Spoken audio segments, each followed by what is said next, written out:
नमस्कार विद्यार्थ्यांनो, 25 millimetre diameter पेक्षा जास्त कट एक्मे थ्रेड रॉड आणि 100 मिलीमीटर लांबीच्या आत या विषयावर आपले स्वागत आहे। या प्रात्यक्षिकाच्या शेवटी तुम्ही हे जाणून घेऊ शकाल, जॉबला चक आणि सेंटर मध्ये सेट करा, चेंज गियर आणि गियर बॉक्स लिव्हरची स्थिती सेट करा, बाह्य एक्मे थ्रेड कापून टाका। मटेरियल्स आणि equipment: large lathe machine, lead screw,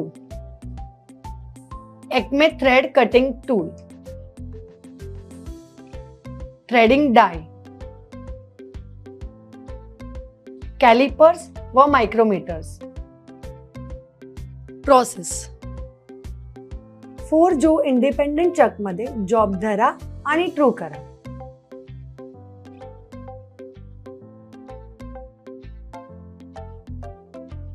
योग्य सेंटर हाइट वर टूल सेट करा।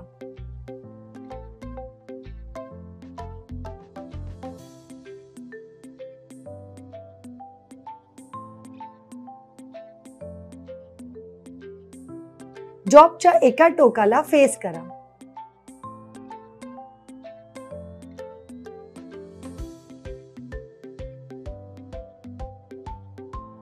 संभाव्य लांबीसाठी डायमीटर 36 मिलीमीटर टर्न करा।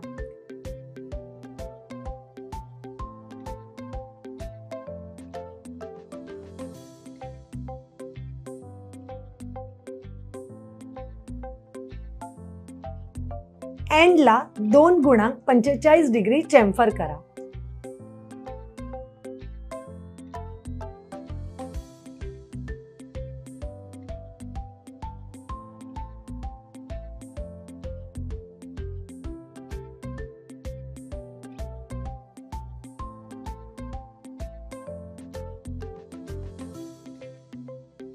जॉबला उलट करून होल्ड करा।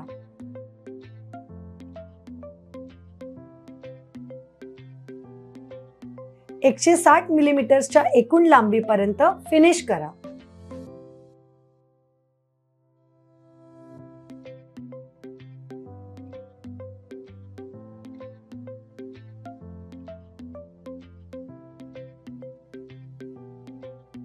एंडला सेंट्रल ड्रिल करा।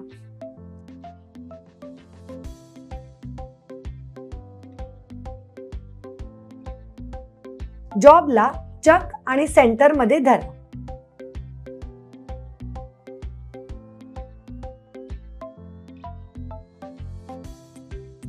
पंचवीस मिलीमीटरला 128 मिलीमीटर लांबीपर्यंत टर्न करा।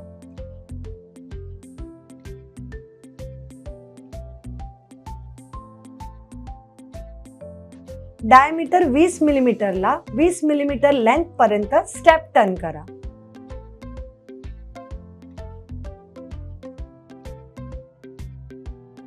जॉबचे हेड आणि थ्रेडेड भाग यांच्यामध्ये 8 मिलीमीटर रुंदीचा अंडरकट बनवा।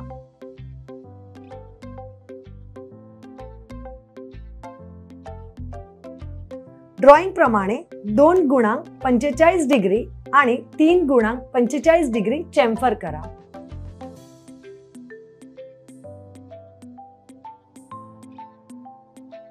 टूल पोस्ट मध्ये एक्मे थ्रेडिंग टूलला त्याच्या योग्य स्थितीत धरा।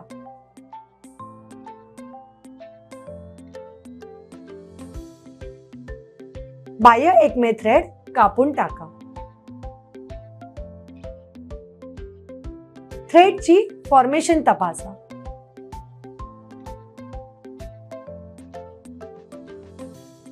या व्हिडिओमध्ये आपण चक आणि सेंटर मधील जॉब कसा सेट करायचा, चेंज गियर आणि गियर बॉक्स लिव्हरची पोझिशन कशी सेट करायची आणि बाह्य एक्मे थ्रेड कसा कट करायचा हे शिकलो।